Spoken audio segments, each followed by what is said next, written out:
My gym bully kept humiliating me in front of everyone, saying I didn't belong there. He didn't know my dad owned the entire chain. Trevor made my workouts hell for 3 months. Every time I used equipment, he'd hover nearby, making comments about weekend warriors taking up space or guys who don't know what they're doing. Last Tuesday was the worst. I was doing bench press with moderate weight when Trevor walked over with his buddies. Seriously, man? He said loud enough for half the gym to hear. You're wasting everyone's time. This isn't a daycare. His friends laughed. Other people stopped their workouts to watch. I felt my face burning with embarrassment. Maybe try Planet Fitness, Trevor continued. This gym's for serious athletes, not guys playing pretend. I finished my set in silence and moved to another machine. Trevor followed. Look, nothing personal, but you're bringing down the vibe. Real lifters need this space. You'd be happier somewhere more beginner-friendly. That evening I mentioned Trevor to my dad over dinner. There's this guy at the gym who's been giving me trouble. Dad looked up from his pasta. Which location? Downtown or the west side? Downtown. Why? Just curious, what kind of trouble? I told him about Trevor's comments, the public humiliation, the suggestions that I find a different gym. Dad listened quietly, then asked, what's this guy's name? Trevor Morrison. Tall guy, always wears those expensive workout clothes, acts like he owns the place. Dad pulled out his phone and started typing. Trevor Morrison. Yep, here he is. Premium membership. Signed up 8 months ago. How do you have access to membership records? Dad smiled. Because I own Iron Peak Fitness. All 12 locations. My stomach dropped. You own my gym. I own the chain. Started with one location 15 years ago. Grew it into the biggest fitness franchise in the state. Why didn't you tell me? You wanted to join a gym and get in shape.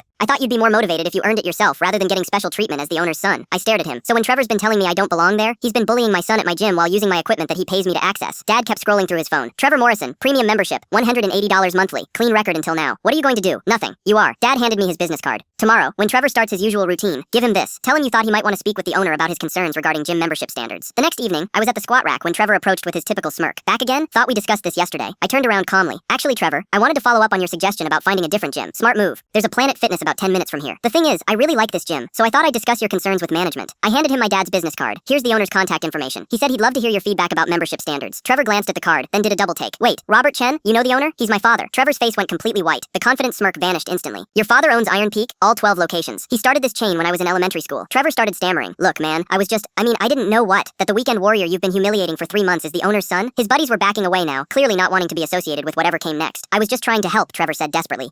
Motivate you to push harder. By telling me I don't belong in my dad's gym? Trevor's hands were shaking. Can we forget this happened? I'll leave you alone, no problem. I looked around the gym. Several people were watching our conversation. The same people who'd witnessed Trevor's harassment. Trevor, my dad said something interesting when I told him about you. What did he say? He said the gym is for everyone who pays membership and follows the rules. Harassment isn't following the rules. Trevor was sweating now. Please don't get me banned. This gym is my life. Then maybe you should have treated other members with respect. I walked over to the front desk where Marcus, the manager, was working. Marcus, can you pull up Trevor Morrison's account? Marcus nodded, typing on his computer. Sure thing. Everything okay? Trevor's been concerned about membership standards. My dad wanted a review of his account. Marcus's eyes widened slightly when he realized I was Robert Chen's son. Trevor appeared beside us, panic in his voice. There's been a misunderstanding. Everything's fine now. Marcus looked between us. Should I document this conversation? Yeah, I said. Note that Trevor Morrison approached the owner's son multiple times to suggest he didn't belong at his own father's gym. Trevor's membership was suspended pending review. He called my dad directly, apologizing profusely and begging for another chance. Dad gave him one condition, a written apology to me and a commitment to help newer members instead of intimidating them. Trevor delivered the apology the next week. Now he nods respectfully when he sees me and actually helps people with form corrections. The irony wasn't lost on anyone. The guy who spent months telling me I didn't belong was only there because my family let him be.